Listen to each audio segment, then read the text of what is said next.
So, sir, you spoke about karma. You said that the actions we perform in this life, we have to face their consequences in this very life. Some, Some. some, But some people say that the deeds you did in your past life, you are facing their consequences in this life. Like those who are poor, the unfortunate ones. So, what is the truth? I mean, you said those who are poor, the unfortunate ones. yes, right. Don't the rich suffer too? They do. Rich people also suffer. They have their own troubles. They have health problems. Sir, let's talk about Tata. About Tata. He was not married, Yes. right? And he says that Sir loved his girlfriend so much that he never got married again. As such, alright, Problem is, even after having so much, he couldn't continue his family line. So isn't that a sorrow? It is a sorrow. Let's talk about Ambani. See, we only see the things at the top, but the health problems his son has, A lot. isn't that a problem for them? Yeah, right. Right? We only see their money. They even have an elephant just for the sake of having one. But look, even they have to stay connected to medication in some way or another. There are always medicines being taken at home. Some treatment or the other is always going on. What is this? Isn't this suffering? Because of their past life deeds. Definitely you don't get it just like that. Something or the other must have happened, right? They must have done something. So now they're experiencing the consequences. And think about it. If they did something wrong, they must have done something good too. That's why they got to be in the Ambani family. Right. And they got it only when everything was already well established. Dhirubhai Ambani had built everything. They got everything ready-made. Ready-made. So then think their deeds must have been better than his, but they must have done something wrong as well. It's possible that they did something wrong in another life, so it all merged together and came now. Settle some of your old bad deeds and some good ones too. These are just a few examples. You have that Bisleri canister outside, right? Now, it's possible that the water in it was filled from one place. Right. If it was half filled, then that tank, that place became empty.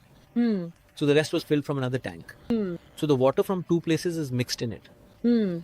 Now, the water I'm drinking, can anyone differentiate which tank it came from? No. In the same way, with the life we've brought with us, can we differentiate which karma I'm experiencing from which life? If I got married, which karma caused it? And if that same person got divorced, which karma was responsible for that? okay. I had children, but why only 2? Why not 4? Right? So there are many such things where you can't say it's because of just one karma or just one life. You can get the answers to all these from the Akashic records. Yes. Okay. When we go into past lives, we can also explore multiple lives. Similarly, when we go into the Akashic, there too it's like a book. Since it's a library, you can also get answers to your questions there. The difference is, in past life regression, the person themselves goes. Whereas in the Akashic, it's the reader who goes. That's how it is. Is Diwali. Right. On Diwali, if you want, you can go and give sweets yourself. Yes. And it is someone. Or even take photos. It's just like that. Sir, you also mentioned that through the Akashic records you can find out everything, including the purpose of your life. So when we find out what the purpose of our birth is, doesn't our life become much easier? You found out the purpose, right? Yes. But you still have to fulfill it. Just think about how difficult those circumstances will be for you. You have come to live a life for that purpose. But you must have brought some hurdles along with you, right? Yes. So how easy or difficult it is to reach the purpose of life depends.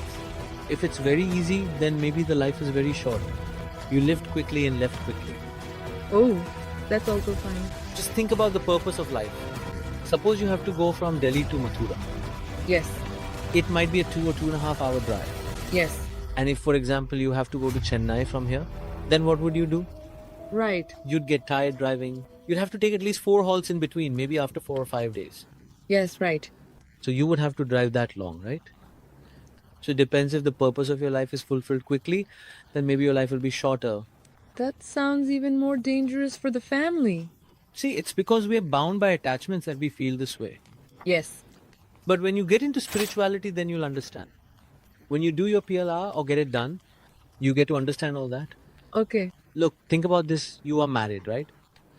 If your parents come to visit you or you go to visit your parents, there are so many emotions involved. My daughter has come home, Yes. isn't it? Yes. Maybe you live away from your parents. When you meet them, some emotions must arise, right? Like, okay, I'm back home. Yes, right. I went to meet your father. If there are no emotions there, then what should my reaction be? Man, what's happening to me? I came from so far away, made so many attempts, and yet there are no emotions at all. So there are simply no emotions there. Because if they start having emotions, just think about it, I told you, right? Maybe a human life has taken 50 births. Hmm. So in those 50 births, who knows whose mother, whose father, whose son, whose brother, and what else they might have become.